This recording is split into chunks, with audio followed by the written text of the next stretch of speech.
When you're watching these videos where people are talking about wood chips and hay and straw and all these sorts of things, don't get swept up in the fervor or the magic. Mulch is mulch, and whatever mulch you can get is probably good mulch.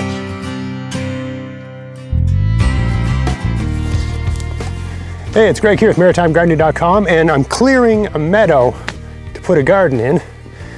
That's a separate video, so I'm not going to talk about that right now. But what I'm using to clear this is what I want to talk about, because I want to talk about the best mulching tool you can possibly own. And did I use a kind of a sickle scythe type thing to clear some of this land? Yeah, I messed around with that. Did I use a weed whacker to clear some of this land? Yeah, I messed around with that. I thought that would work. But I keep coming back to the most fundamental tool a homeowner buys. Yeah, the lawnmower. A good, powerful lawnmower with a leaf bag. That is the best mulching tool you can possibly own. Whether it's, gathering up lawn clippings to put on your garden,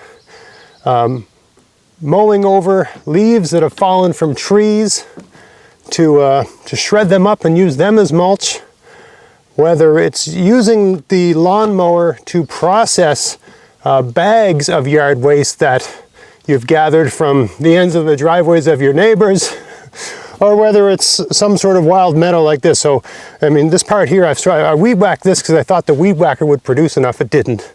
But generally speaking, the sort of different things growing in this meadow are about 2 feet high.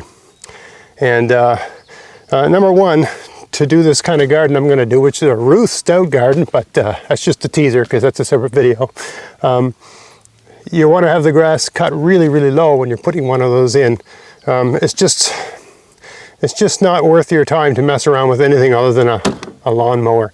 And the fact that it's got a leaf bag just makes your work even easier because it's gathering it all for you, so you don't have to rake it up.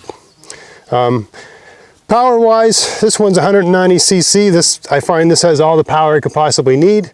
And I also, when this lawnmower dies, I plan to replace it with a lithium-ion battery-powered lawnmower, because I'm convinced that the ones they have now, this 2020, are powerful. This weed whacker here is what I replaced. I had a gas-powered one I used for years, but it finally started to just be not worth it to replace. So I replaced it with this 20-volt lithium-ion powered weed whacker. This thing works great. One charge of this battery does my entire property, like the edging after I've mowed the lawn twice. I got a pretty large property. And I own about 1.5 acres, 2 acres, something like that. But I would say maybe 1/4 of that is lawn, right? But all of that, one charge, I can go around that about twice, right? So that's fine with me. And this thing will go through anything. So I'm convinced that the new lawnmowers are probably going to be similar like that. And yeah, it's nice just plugging something in and using it later. I mean, it's nice. I mean, if you're my generation, you're brought up sort of programmed to think that gas powered is better. But if you think about your cell phone, your smartphone, it's a battery powered thing that you plug in to charge. And I find that convenient, right? Laptop, it's convenient. And why wouldn't it be any less convenient for a weed whacker or a lawnmower to work that way?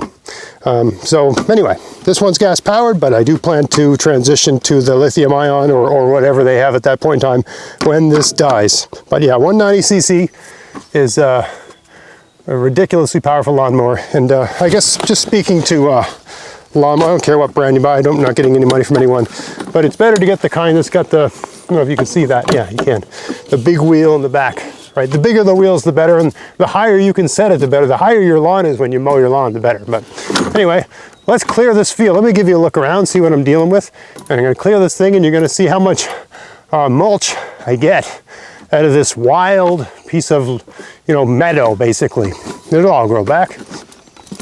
Yeah, so here's the sort of panoramic view of this area. That's the part that I weed whacked, and there's the part that I haven't really gotten to yet, right? There you go. I'm going to run over all of this, and I'll speed this all up. But let's just see how much mulch I can get out of this once it's all done.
All right, so that's a good 2 leaf bags worth of mulch, and that's about enough to do the project I'm thinking of here, maybe at least to start anyway.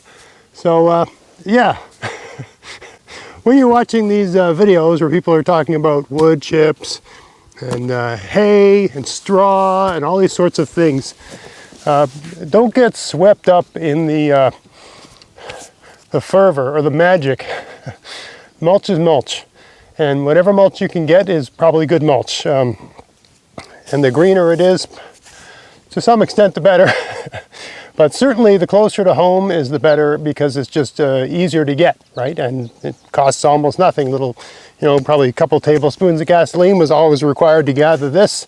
Yeah, you don't need straw, you don't need wood chips, you don't need leaves, you don't need anything in particular. You just need mulch. And you need it when you need it. And for today, for the thing I want to do, I really don't feel like driving anywhere, and I've got some land and I've got this meadow, so I'm going to use what I've got here. And I know there's going to be some people commenting saying, oh my goodness, all those wildflowers, what will the bees do? This little bit that I mowed is a tiny fraction of the wild land that I owned. And of course, there's wild land everywhere here. And also, it's all going to grow back. I'm basically going to cultivate using the Ruth Stout method, a tiny piece of land over here. The rest of this is just going to go back to being meadow. All the flowers, all the everything that you just saw me mow down, it's all going to be back in a month. And everywhere else, there's flowers, there's meadows, there's plenty of space like that. So I really don't sweat that sort of thing, because it just doesn't make any sense. Anyway, I hope you found that interesting. If you did, please like, share, subscribe. Check out my podcast, maritimegardening.com. And until next time, get out there, get at it. Don't forget that your lawnmower is the best mulching tool you have. Thanks for watching.